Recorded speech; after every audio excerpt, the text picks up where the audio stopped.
लेकिन हमारे गांव में फूफा जी का हत्या हो जा रहा है, लोग उसमें नाम उनका दिलवा दे रहे हैं। उसके बाद से वो गांव पंचायत के प्रधान बन गए, वो तो एमबीबीएस कर नहीं पाए। उसके बाद गांव में दिनचर्या में तो वो पंचायती लड़े मुखिया बन गए, इसलिए उनके नाम के साथ ब्रह्मेश्वर मुखिया जुड़ गया जी। और इसी के बाद लोगों ने मुखिया जी कहना शुरू हाँ, जब अभी इलेक्शन जो बिहार में शुरू हुआ उससे पहले तक वही मुखिया थे। करने की हम बात सुनते हैं, पढ़ते हैं। क्या वाकई में रणवीर सेना इसी के लिए बनाई गई थी कि जो बिहार में जातीय नरसंहार हो रहे थे, जो घटना 12 में घटी थी गया में, जहां 34 भूमियारों की हत्या हुई, इसके अलावा और भी इस तरह की घटनाएं घटित हुई, उसके बाद रणवीर सेना का निर्माण किया गया, किस लिए किया गया? देखिए, रणवीर सेना का निर्माण के बात जहाँ तक आती है, हमें ख्याल है, हम लोग भी वहाँ थे, ऑन स्पॉट हम लोग देखे हुए हैं कि जब उस समय आईपीएफ था, उस समय माले नहीं था, आईपीएफ पार्टी बोलता था, तो आईपीएफ का दहशत हर जगह थी। जो भी संभ्रांत किसान थे, चाहे गया जिला हो, जहानाबाद जिला हो, अरवल जिला हो, भोजपुर जिला हो, संभ्रांत किसान जो भी थे, उनको या तो जूता का माला पहना देना है, आर्थिक नाकाबंदी लगा देनी है। इस तरह की बहुत सारी घटनाएं हैं जिससे सारे किसान त्रस्त हो गए थे। आर्थिक नाकाबंदी में ऐसा नहीं कि केवल भूमिहारों पर लगती थी, पूरे किसान पर, गांव का खेतीबाड़ी नहीं होगा। इसी दरमियान में बेलाउर में उन लोगों ने ज़बरदस्त घेराबंदी किया, 3 तरफ से, दक्षिण साइड, पूरब साइड और पश्चिम साइड से घेर करके 7-8 दिन तक गोली चला। रणवीर किसान महासंघ का निर्माण किया गया। अच्छा। हाँ, किसान महासंघ का। फिर बाद में उसको रणवीर सेना पत्रकार महोदय कहिए या सरकार जो भी है, उसको इस तरह का बोलने लगे। क्या वाकई में हथियार उठाना ही एकमात्र विकल्प बच गया था? उस समय का तो यह दौर था कि बिना हथियार के प्रतिकार नहीं हो सकता है, क्योंकि अगले के पास हथियार है और आप निहत्था जाइएगा तो क्या कर सकते हैं। तो क्या देखा आपने उस दौर में? उस दौर में तो और आपका भी मन करता होगा कि ऐसा चीज़ हो रहा है, आपके समाज के लोगों के साथ ऐसा हो रहा है। हम लोग उस दौर में युद्ध में हम लोग भी जेल गए, जेल यात्रा भी किए। अच्छा, आप जेल? हाँ, हम लोग जेल भी रहे, 2-4 साल जेल भी रहे हम लोग। क्या है रणवीर सेना के प्रतिबंध होने की कहानी? नहीं, ऐसा प्रतिबंध तो हमने वकील साहब से भी, हाई कोर्ट के वकील साहब से भी बात की है, तो उन्होंने पूरा लिस्ट दिखाया गृह मंत्रालय का, भारत सरकार का। उन्होंने बोला कि यहाँ पर कहीं भी हम लोगों का रणवीर सेना प्रतिबंधित नहीं है। तो ये एक्टिव हुए और उसके बाद एक घटना घटी जो यहाँ पे उनकी हत्या हुई। कहाँ पे हत्या हुई थी? यही डेरा के बगल के गली में ही। अच्छा, तो ये सुबह सुबह टहल रहे थे, वॉकिंग कर रहे थे। अच्छा। और उनका दिनचर्या ही था कि सुबह 4 बजे, 3 बजे, 3:30 बजे, 4 बजे जग जाना है, फ्रेश व्रेश होकर के पूरा शारीरिक कसरत करना, वो शुरू से ही। अच्छा, तब भी कसरत करते थे उतना बुढ़ापा में भी? शुरू से ही। तो बोले कि, और उसके बाद यहाँ हत्या हो गई। उसके बाद हम लोगों ने एक तस्वीर ये भी देखी कि बवाल हुआ उसके बाद, जब सुबह सुबह ये खबर आई कि ब्रह्मेश्वर मुखिया जी की हत्या हो गई है। तो फिर जब आप लोग यहाँ से गए उनके अंतिम दाह संस्कार के लिए, तो पूरे पटना में उपद्रव की भी तस्वीरें लोगों ने देखी। वो उपद्रव किसने किया था? उपद्रव तो वो प्रायोजित था, सरकार पोषित लोग था। अच्छा। हाँ, हम लोग क्योंकि माइक से हम भी बोल रहे थे कि जो उपद्रव कर रहे हैं उसको पुलिस प्रशासन पकड़े।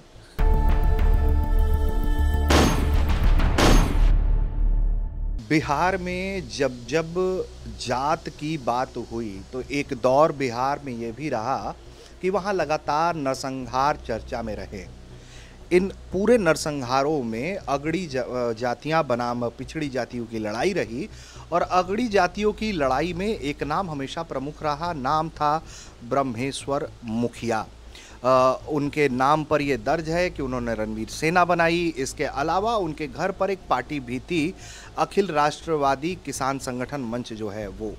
ब्रह्मेश्वर मुखिया के नाम पर कई तरह के आरोप लगते रहे। उसके बाद उनकी एक हत्या हो गई उनकी, और हत्या के बाद अब किस परिस्थिति में परिवार है और उनके बेटे क्या कर रहे हैं, ब्रह्मेश्वर मुखिया की क्या वाकई में कहानी है, उनके बेटे के जुबान से ही सुनेंगे।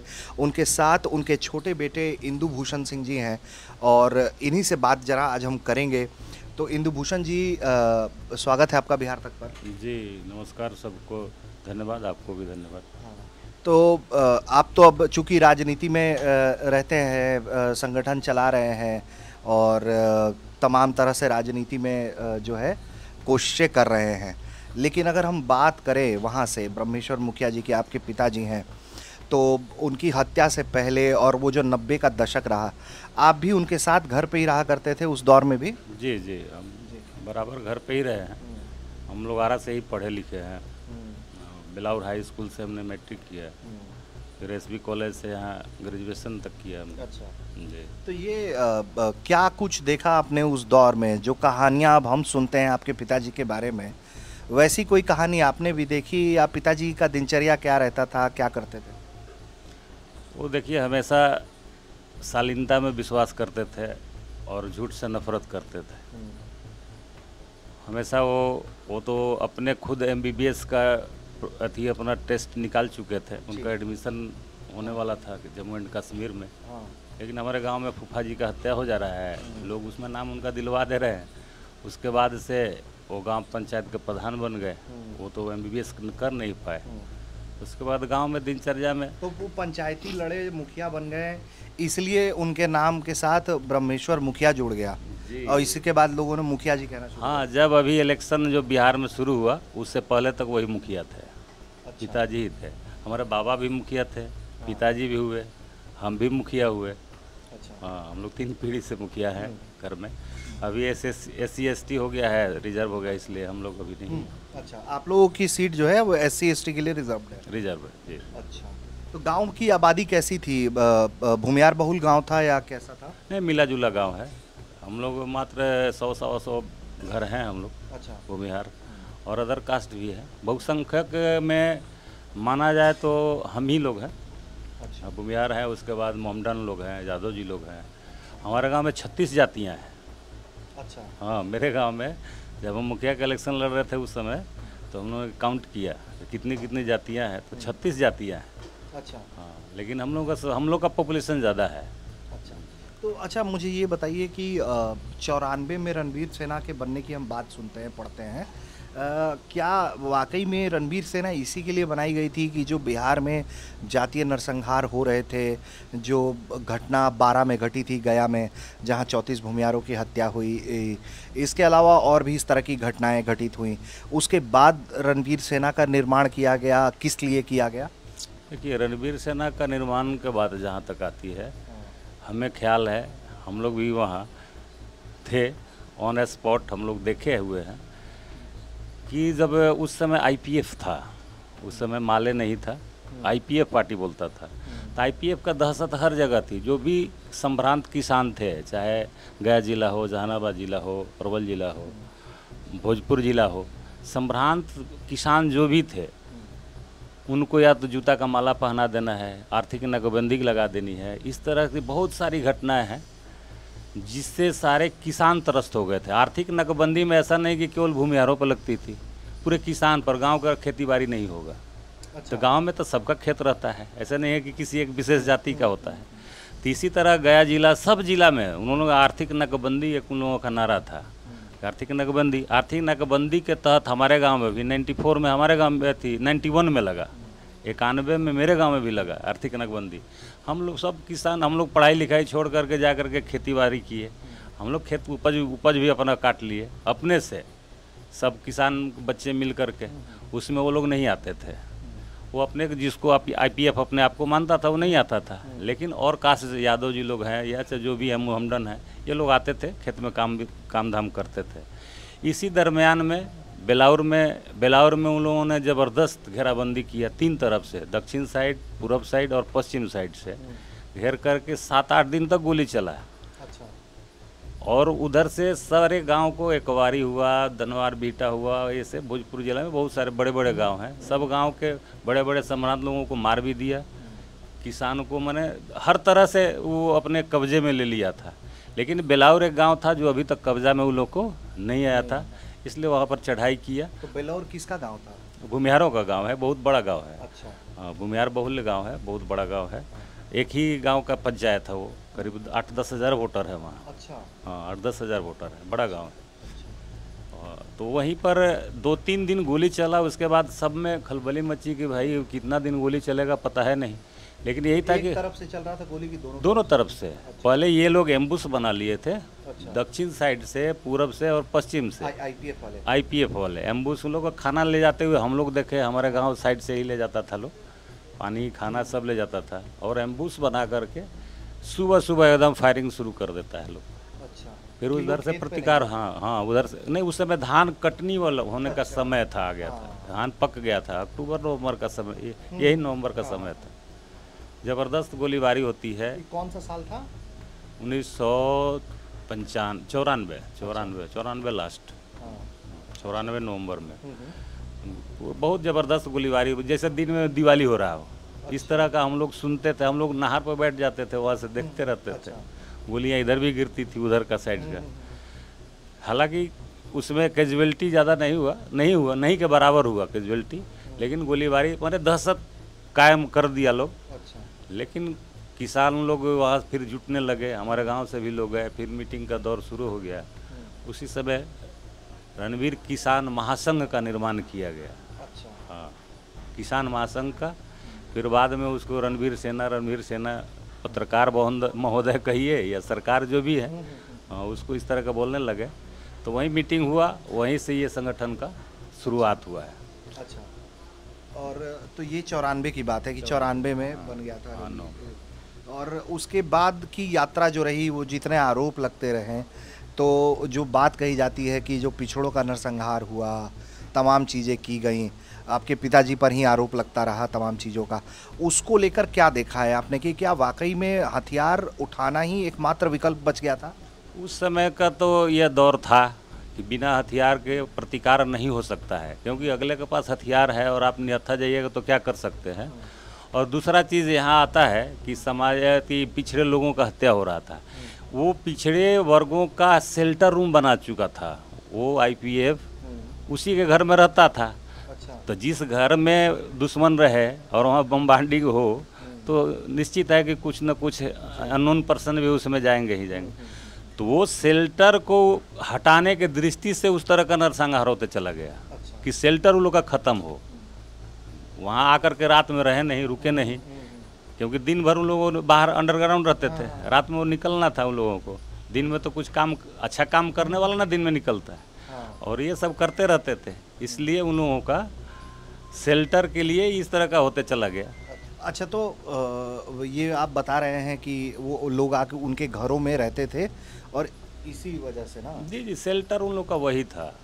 देखिए, ऐसा नहीं है कि आईपीएफ में स्वर्ण जाति नहीं थे, वहाँ आज भी देखिए, आज भी जो उनका हेड है वो भी ब्राह्मण समाज से हैं, बंगाल के हैं लेकिन ब्राह्मण समाज से हैं।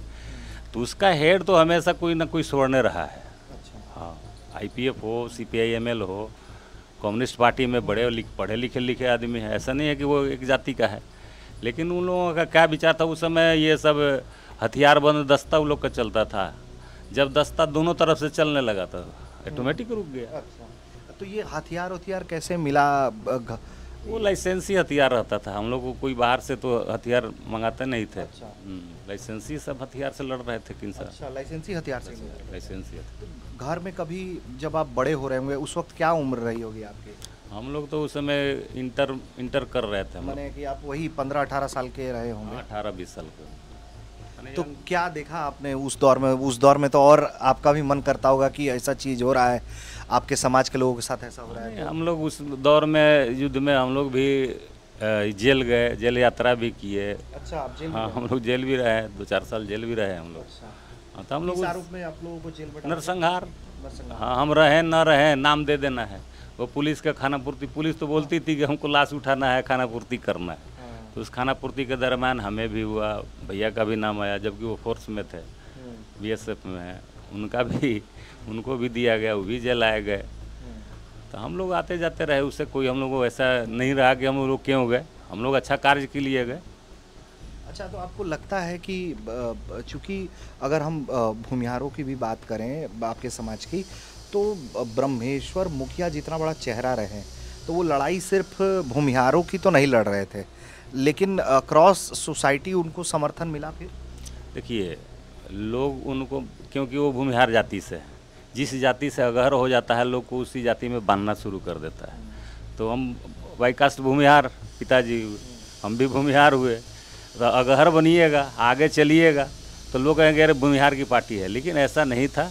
उसमें सारे कास्ट के लोग थे, भूमिहार हो, राजपूत हो, ब्राह्मण हो, लाला हो, यहाँ तक कि पासवान जी लोग हैं, यादव जी लोग, सब लोग संगठन में थे। ऐसा नहीं संगठन में नहीं रहते तो हम लोग इतना सरवाइव थोड़े कर पाता है आदमी, क्योंकि वो किसान है। मुख्य रूप से अगर देखा जाए तो जाति की बात न करके किसान की बात की जाए कि बाबूजी किसान का आवाज़ उठाते थे, क्योंकि वो आर्थिक नाकाबंदी करता था लोग। तो आर्थिक नाकाबंदी वो लोग का नारा था। आर्थिक नाकाबंदी में सारे किसान आ जाते थे, चाहे 1 बीघा वाला हो चाहे 50 बीघा वाला हो, वो सब खेती पर निर्भर था लोग। और खेती कहीं अर्थ से बंद कर देता था, किसानी खेती नहीं होगा तो किसान खाएगा क्या। इसलिए वो आर्थिक नाकाबंदी को तोड़ने का भी हम लोग काम किए। अच्छा, तो उसके बाद अगर हम बात करें तो जैसे कि कभी घर पे भी आप सुनते होंगे उस दौरान, चूँकि उम्र हो गई थी आपकी भी, बातचीत तो अच्छी सुनते थे आप लोगों ने भी। आप लोगों ने कभी अपने पिताजी से इस बारे में बातचीत करने की कोशिश की कि आप ही क्यों आ गए हैं? उन पर भी हमले हुए ही हैं लगातार और वो बचते रहें कैसे ना कैसे। तो ये सब मन में बतौर बच्चा, बतौर पिता अपने सवाल आपने नहीं किया कि आप ही क्यों आगे आते हैं, हमेशा आप पर ही हमला क्यों हो रहा है? जी जी, हमने एक बार सवाल वो हर देखिए उनमें ये विशेषता थी कि सर हर किसी से वो सलाह लेते थे। किसान संगठन की जब बात आई तो फर्स्ट बार आरा में ही मीटिंग हुआ था उसका। तो उस समय बोले कि जा रहे हैं, मीटिंग है किसान का। तो हमारा अपना ओपिनियन उस समय हम दिए थे। हमारा दिमाग में नहीं था कि किसान लीडर टिकैत साहब हैं, बहुत बड़ा किसान लेता है, हमारे दिमाग में उस समय नहीं था, यह नॉलेज नहीं था हमको। तो हम बोले कि किसानों का संगठन नहीं है, किसानों का संगठन होना चाहिए, आप जाइए लेकिन अगहर मत बनिएगा। और ये हमारा अंदर से भाव था, हमने बोला कि अगहर मत बनिएगा। लेकिन वो हमेशा बोले, बचपन में हम लोग को सिखाते रहे कि कोई भी काम करो नंबर 1 बनने की कोशिश, पीछे नहीं बन रहना है। तो वो गए तो फिर लौट के नहीं आए पीछे, भागते चले गए उसी दौर में।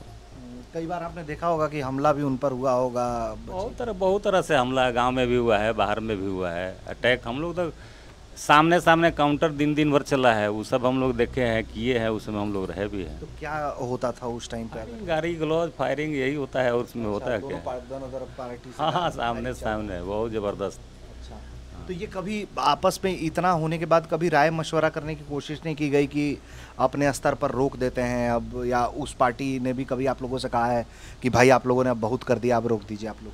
नहीं, ऐसा कोई मीडिएटर मिला ही नहीं। मीडिएटर मिला ही नहीं, या वो लोग अपने शुरू में थे। हम लोग सुरक्षा के दृष्टि से हम लोग लड़े थे हमेशा। हम लोग तो ऑफेंसिव कभी हुए नहीं। जब उधर से अटैक हुआ तब इधर से किसानों अटैक करना शुरू कर दिए। फिर वो लोग रात में घूमना शुरू किए तो किसान भी अपना रक्षा में, रक्षार्थ कहिए, किसान का फसल का रक्षार्थ कहिए, रात में हम लोग भी घूमने लगे। बीच बीच में कितना बार रात में काउंटर हुआ है, वो भी मिल गए, हम लोग भी मिल गए। उसमें कैजुअलिटी भी दोनों तरफ से हुई है, ऐसा नहीं है। उसके बाद आमना सामना हुआ तो कोई बात नहीं, सीधे गोली चल गई? हाँ, गोली, वो तो भेंट होना का मतलब कि गोली, रात में तो गोली ही चलना है। बात किससे कीजिएगा बात? हाँ, कोई मीडिएटर है नहीं और वो मंच पर बैठना नहीं चाहता है।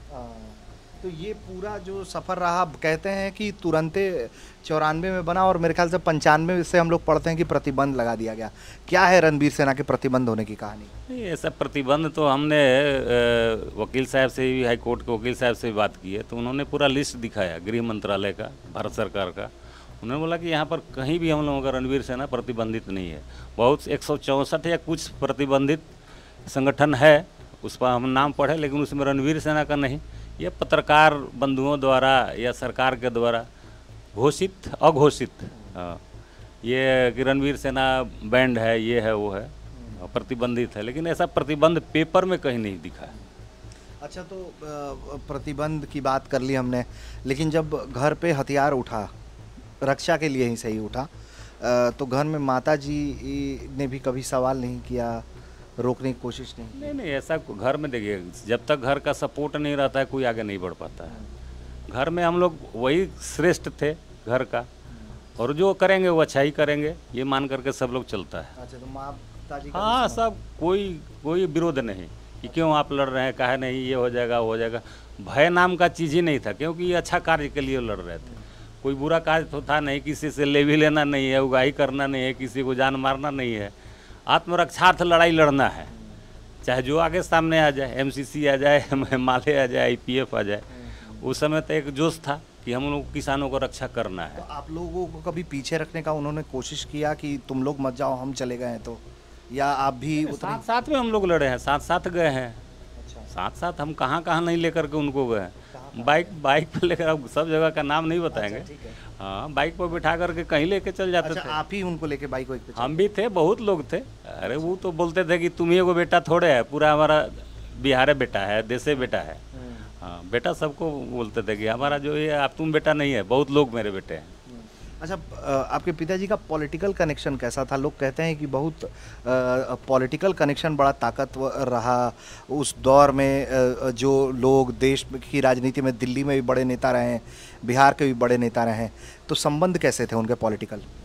पॉलिटिकल संबंध सबसे था, चाहे रामविलास पासवान जी हो, सीपी ठाकुर जी हो, या वो शेखपुरा के थे रामाश्रय बाबू हो। देखिए समाज, हाँ, दिल्ली में भी सब लोग से संपर्क, सब लोग से था। अच्छा, संपर्क सब लोग से था। ऐसा नहीं कि ये संगठन, हाँ, चंद्रशेखर जी से भी था। ऐसा नहीं कि संगठन में आने के बाद, आने से पहले से भी। तो जब चंद्रशेखर जी प्रधानमंत्री थे तब भी संपर्क में थे आप? हाँ हाँ, हम लोग उनके भाई बेटे हैं, उनसे भी हम लोग संपर्क में आज भी हैं। अच्छा, अच्छा। तो संपर्क में थे, उसके बावजूद भी किसी ने कभी नहीं कहा कि क्यों हो रहा है, इसको रोका जाए? देखिए, कोई गलत कार्य रहे तब ना कोई रोकता है कि भैया आप गलत रास्ते में जा रहे हैं, मत जाइए। यहाँ तो पूरा बिहार त्रस्त था, आज भी त्रस्त है। आज चलिए उत्तरी बिहार में, आज लोग त्रस्त हैं, कह नहीं रहे हैं दबे जुबान। हम तो कितना बार उधर मीटिंग किए, तो हमको तो पेपर में बाइकाट वहाँ से किया है सब कि वो इधर नहीं आए, वो हमारे लिए प्रतिबंध लगाया है। पेपर कटिंग कभी होगा तो मिलेगा तो आपको दे देंगे। कौन प्रतिबंध लगाया है आपने? उधर का है जो PWG की क्या बोलता है, पीपुल्स वार ग्रुप। अच्छा, हाँ, पीपुल्स वार ग्रुप वाला हमको प्रतिबंध किया है कि आप उत्तरी बिहार में ना आए। अच्छा। हाँ, तो आप जाते हैं कि नहीं जाते हैं? जाते हैं, रोज हमेशा जाते हैं। वह बहुत डर कार्य नहीं लगता है आपको? डर किस बात का डर है? अरे एक ही बार मरना है किसी को, 10 बार तो मरना नहीं है, तो डर किस बात का है? अच्छे कार्य के लिए जा रहे हैं और जानते हैं कि प्रभु हैं, आम जनता सब भगवान ही है। लालू यादव से कैसा संबंध रहा? कभी बातचीत हुई उस दौरान जब वो मुख्यमंत्री भी हुआ करते थे? क्या पिताजी ने कभी संपर्क किया उनसे, या उनसे कभी उन्होंने कभी पिताजी से संपर्क करने की कोशिश की? ये हमारे नॉलेज में नहीं है, लेकिन पिताजी के जाने के बाद हमें कुछ बात 2-4 बार मौका मिला है बातचीत करने का। हाँ, लेकिन पिताजी के बारे में नहीं पता है। तो ये सब क्यों रुक गया? मतलब 2000 का दौर आते आते फिर नरसंहार रुक गया। मतलब वो 10-12 साल खूब हुआ, जिसमें मतलब हजारों सैकड़ों लोग मारे गए। उसके बाद ये 2000 के दशक के बाद से क्यों रुकने लगा? रुकने का मुख्य कारण ये है कि जब कोई कार्य करने आता है, बुरा कार्य करने के लिए, तो शेल्टर जब तक नहीं मिलेगा तब तक आप कोई काम नहीं कर सकते। तो लोग का शेल्टर ही अब ख़त्म हो गया। लोग त्राहिमाम करने लगे, भाई मेरे गांव में अब हाथ जोड़ रहे हैं, मत आइए, नहीं तो हो सकता है कि कल मेरी भी बारी आ जाए। ये मतलब कि रणवीर सेना जो काउंटर कर देती थी उनके ऊपर कि आप शेल्टर दे रहे हैं। हाँ, शेल्टर जहाँ वो लोग का ख़त्म हुआ, ऑटोमेटिक वो ख़त्म होते चले गए। और पहाड़ी पकड़ लिए, आज पहाड़ी में है लोग, आज भी है। तब पहाड़ी में पुलिस कार्य कर रही है। हाँ, अब आप लोगों को बंदूक उठाने की ज़रूरत नहीं? अभी महसूस ही नहीं वैसा होता है, क्योंकि वो लोग भी बोलते हैं, हम लोग भी बोलते हैं। आज भी वो खेत मजदूर किसान कर रहे हैं, खेती कर रहे हैं। मैक्सिमम तो वही लोग खेतीहर हो गया। अब गांव के किसान तो खेती बाड़ी छोड़ चुके हैं। मैक्सिमम लोग पट्टा ये लगा करके अपना शहर पकड़ लिए हैं। बाल बच्चा को पढ़ाना है या कोई बहाना लेकर के। गांव किसान तो बड़ा कोई रह नहीं गया है, और किसान बड़ा है, उसको मजदूर मिलना मुश्किल हो गया है। बाबूजी तो हमेशा ये बोलते थे कि वो लोग हम लोग का पटीदार है, हम भूमिहीन, वो भूमिहीन किसान है, हम भूधारी किसान है, दोनों आदमी किसान है। वो मजदूर तो बोलते नहीं थे। तो ऐसा किसान अब बड़े बड़े रह नहीं गए हैं। में किसान में खेत में काम करने वाले मजदूरों की कमी हो चुकी है।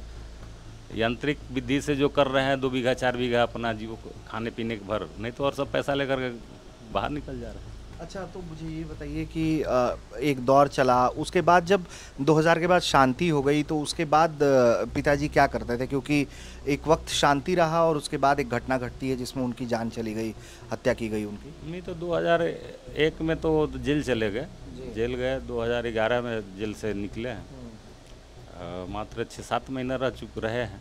अच्छा। उसके बाद उनकी गतिविधि बढ़ी थी। अच्छा, वो एक्टिव हो रहे थे राजनीति में? राजनीति में नहीं, किसानों को हक दिलाने के लिए, किसान को उचित लाभकारी मूल्य के लिए वो बात कर रहे थे। अच्छा। उन्होंने 18-20 प्रस्तावना निकाली थी नौबतपुर में एक जनसभा में।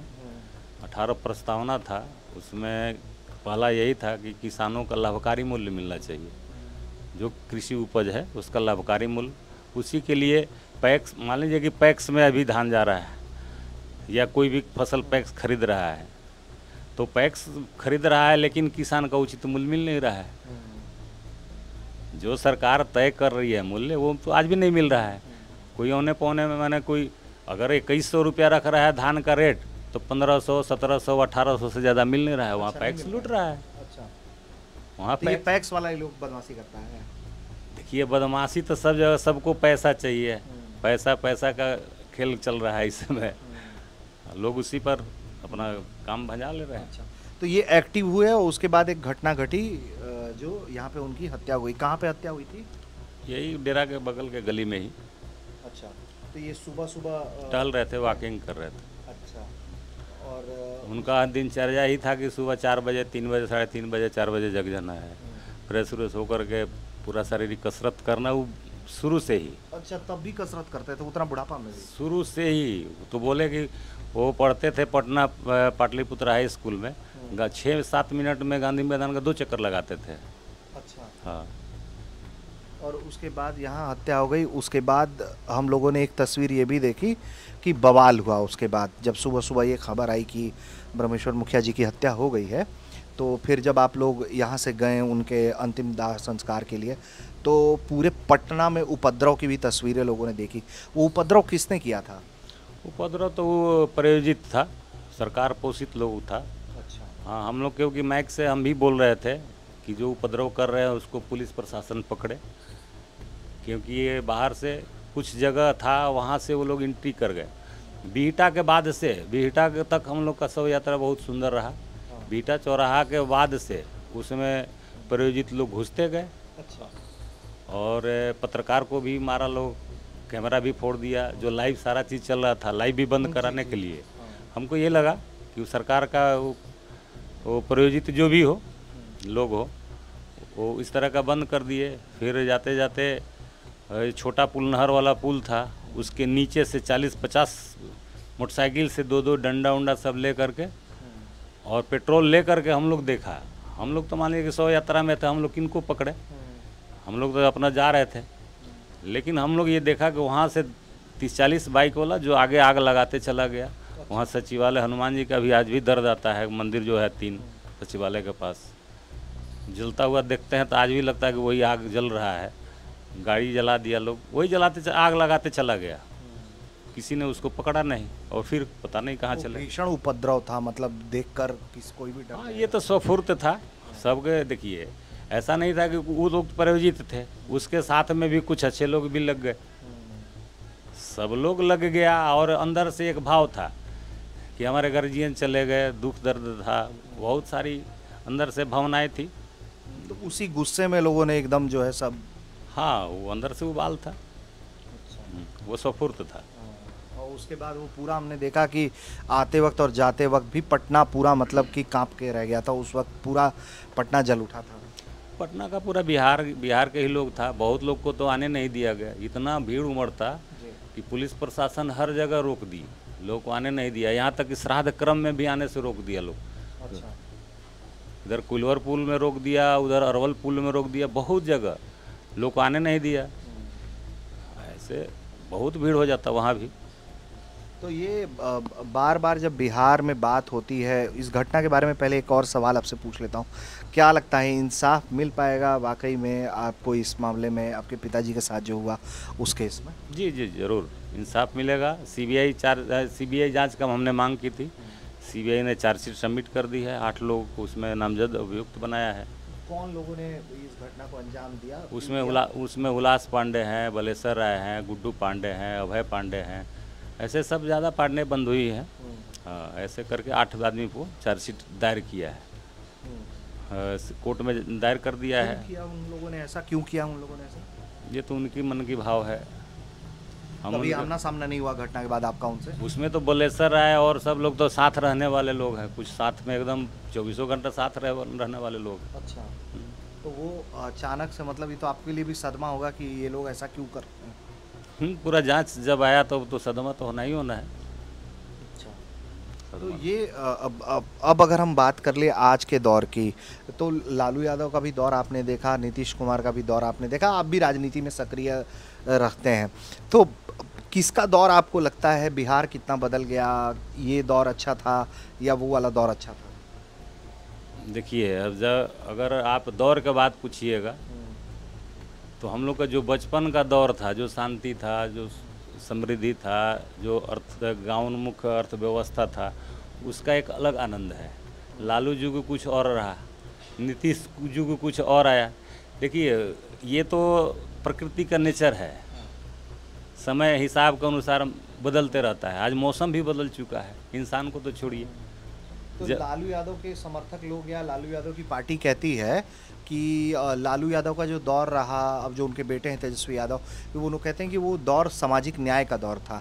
आप लोग भी मानते हैं कि सामाजिक न्याय हुआ है उस दौर में? देखिए, लालू जी का एक विशेषता है कि जो अपने आप को लगता था कि वोकल नहीं था, लोग आज वोकल हो गए हैं हर वर्ग से। हर वर्ग का वोकल होना भी ज़रूरी है, क्योंकि राजनीति वोकल नहीं होइएगा तो किसी राजनीति करने वाले पर अंकुश नहीं लगा सकते हैं। वो गलत कर रहा है तो गलत बोलने का हिम्मत होना चाहिए। तो ये जो वोकल होगा वही कर सकता था। शुरू से ऐसे लोग भूरा बाल जिसको बोलते हैं, लालू यादव का भी पार्टी मुंह से आया है कि भूरा बाल साफ़ करो, लेकिन साफ उस समय जितना नहीं हुआ उससे ज़्यादा ये नीतीश काल में हुआ भूरा बाल। अच्छा, सबका दोनों दौर को देखिएगा। उस समय मान लीजिए कि ये बोलते हैं कि नरसंहार का दौर था, ठीक है, नरसंहार दोनों साइड से हो रहा था, लेकिन इसमें चुन चुन करके हुआ। उसमें नरसंहार हुआ, नीतीश राज में चुन चुन करके बड़े बड़े भूमिहारों का नेता, बड़े बड़े राजपूतों के बड़े बड़े कदावर लोगों की इसमें हत्या हो गई, जिसमें मेरे पिताजी की हत्या नीतीश काल में ही हुई है, न कि लालू काल में हुई है। तो ये ऐसा नहीं है कि ये दौर खराब, आज अच्छा दौर है। विकास अलग चीज़ है, यह विकास नहीं है, यह स्व विकास का राजनीति हो रहा है। चाहे लालू यादव करें या नीतीश कुमार करे या कोई भी पार्टी करे, केंद्र में हो चाहे स्टेट में हो, सब हम कैसे बढ़ जाए, हम कितना भौकाल दिखा दें, हम कितना बड़ा हो जाए, कितना धन सेठ हो जाए, ये इसी का राजनीति हो। और ये लालू जी के दौर में चूंकि लालू यादव समुदाय से आते हैं, उनको लेकर हमेशा ये बात क्यों कही गई कि उनका भूमिहारों से बड़ा टकराव रहा, यादव और भूमिहारों में कभी नहीं बना, दोनों आमने सामने खड़े रहते हैं? देखिए, उस समय जो भी युद्ध हुआ था तो उस समय यादव न्यूट्रल थे, हमने तो देखा। उस समय यादव ऐसा नहीं था कि यादव लड़ रहे थे, यादव एक पक्ष से थे कहीं, वो तो न्यूट्रल थे। उन लोगों को तो और मज़ा मिल रहा था कि खेती छोड़ के ये लोग भाग रहे हैं तो हम खेती करेंगे। तो लालू यादव का दौर एक अलग है। लोग बोलते हैं कि जंगल राज, आज ये पार्टी बोलता है कि वो जंगल राज, तो जंगल राज का शांत करने वाला तो वीर ब्रह्मेश्वर मुखिया जी हुए, इन्होंने ही वो कार्य किया है, और इसका ठिका लेता है नीतीश सरकार कि हमने शांत कर दिया। शांति तो उसी समय से शुरू हो गई, जी जी, तब तक इनका राज आ गया। हाँ। तो ये अपना उस पर तफली बजाते हैं कि शांत हमने किया, हमने विधि व्यवस्था बनाई। ठीक है, ये तो करना ही है, आप मुखिया है यहाँ के, तो विधि व्यवस्था तो बनाना ही है आपको। जी, जी। तो अब एक आखिरी में सवाल ये कि जो अब पॉलिटिक्स है बिहार की, उसमें ये जो पूरा आपका समाज है, मतलब अगर हम खासकर बात करें भूमिहारों की या फिर फॉरवर्ड कास्ट की, अब ऐसा लग रहा है कि बिहार में फॉरवर्ड फेस कोई मुख्यमंत्री नहीं बन पाएगा। जो अब लाइन ऑफ पॉलिटिक्स जो देश भर में भी है या जो राज्य में हो रहा है, नीतीश कुमार जी एक समुदाय से आते हैं, इसके पहले लालू यादव रहे, तेजस्वी यादव सामने आ रहे हैं, चाहे सम्राट चौधरी भी हैं तो वो डिप्टी सीएम हैं और वो एक समाज से आते हैं। तो वो जो फॉरवर्ड कास्ट है वो मंत्री, कैबिनेट मंत्री और डिप्टी सीएम तक पहुंच सकता है। क्या लगता है, बिहार का मुख्यमंत्री भी फॉरवर्ड कास्ट से हो सकता है? कभी कोई भूमिहार भी फॉरवर्ड मुख्यमंत्री बन सकता है? जरूर, बन क्यों नहीं सकता है, लेकिन उस तरह का त्याग तपस्या वाले, उस तरह के विचार रखने वाले फॉरवर्ड समाज से कोई नेता नहीं आ रहे हैं। यही मुख्य कारण है। कुछ अच्छा रास्ता आप दिखाइएगा तब न लोग आपके पीछे चलेंगे। सब लोग तो झोल टंगवा हो गया है कि हमको मंत्री पद मिल जाए, हमको ये पद मिल जाए, हमको टिकट मिल जाए, इसी फेरा में लगे हुए हैं। वो नेता बनने का तो चक्कर में है नहीं, केवल भूमिहार के नाम पर। देखिए पार्टी भी वो इसी तरह का रखती है, विचारवान को तो रखती नहीं है कि हमारे विचार थोपते रहें, वो मानते रहे और चलते रहें। इसी का राजनीति है, चाहे केंद्र में हो चाहे बिहार में हो, कि हमारा संख्या बल जुट जाए। ये इसी बहाने से जातियों का कार्ड खेला जा रहा है। लेकिन विचारवान आदमी निकले जरूर है कि क्यों नहीं फॉरवर्ड से। आज फॉरवर्ड वर्ग ही है, उनके पीछे है मुखटा वो है, पीछे से कुछ और है। आज देख रहे हैं ये पूरा राजनीति तंत्र में यही चल रहा है। अच्छा, तो एक व्यक्तित्व आना चाहिए, और व्यक्तित्व उस तरह का छवि वाला आएंगे तो जरूर है कि क्यों नहीं बनेंगे, सर्वमान्य जरूर हो जाते हैं। आज श्री बाबू सर्वमान्य नेता थे, उनको आज सब लोग नाम लेता है। तो उस तरह का आप कृत्य कीजिएगा तब ना, उस तरह का कार्य कीजिएगा तब ना आपका सर्वमान्य माना जाएगा। अब जैसे कि अगर भूमिहारों में भी अगर मैं बात कर लूँ आपके समाज की, तो ललन सिंह भी हुए, चाहे अनंत सिंह है मुकामा वाले, उन लोगों से कभी आपका संपर्क रहा? उन लोगों ने कभी आपसे बात करने की कोशिश की या कुछ किया? ना, संबंध ठीक है। वो तो अनंत सिंह हमारे रिलेशन में ही है। अच्छा। हमारे रिलेशन के ही है। ललन बाबू से भी बात हुआ है, सब लोग से बातचीत। हमको किसी से ऐसा नहीं कि उनसे दुश्मनी है, उनसे ऐसा ज़बरदस्त प्रेम है, ऐसा नहीं है। जो काम चलने लायक है वो काम सब लोग से है। तो अनंत सिंह की क्या कहानी है? मतलब अनंत सिंह को आप लोग कब से, जब छोटे थे तभी से जानते हैं? ब्रह्मेश्वर मुखिया जी से भी संपर्क रहा अनंत सिंह का? हाँ, वो तो हम बोलबे किए कि हम लोग रिलेशन में ही है वो। अच्छा। हमारा ससुराल में उनकी भतीजी का शादी है, हमारे ससुर छोटे ससुर हैं भूषण सिंह से, तो हम लोग तो पारिवारिक रिलेशन में हैं। लेकिन उनका अलग विचार है, वो अलग, वो सोचते हैं कि हम दबंगई के बल पर हैं, तो वो अलग अलग भाव के विचार के आदमी हैं। लेकिन अब आप लोग जो हैं, अब उस पुराने दौर में जहां हथियार उठाना आप लोगों की मजबूरी हो गई, चाहे हथियार आप लोगों ने उठाया किसी कारण से, अब उस दौर के पीछे मुड़ के आप लोग देखते हैं तो क्या लगता है? देखिए, देखते हैं तो ये हुआ कि एक पीढ़ी का जो ग्रोथ था वो रुक गया। अब हम चाहते हैं कि समाज में कोई किसी वर्ग के लोग हो, हथियार से कुछ होने वाला जाने वाला नहीं है। कभी भी होगा तो प्रेम से ही होगा, प्रेम के रास्ते से ही बातचीत करने पर कोई रास्ता का निदान निकलता है। हथियार किसी चीज़ का समाधान नहीं है। उस दौर की बात करूं अगर मैं, वो दौर जब देखते हैं, वो जो हालात देखते हैं, तो लगता है कि वो बंदूक उठाने का फैसला सही रहा समाज का, या अब आज देखते हैं तो लगता है कि गलती हो गया? नहीं, समय के मांग के अनुसार सही था। आज हम लोग भी जेल में रहे, लेकिन हम लोग को कोई मलाल नहीं कि हम जेल क्यों गए।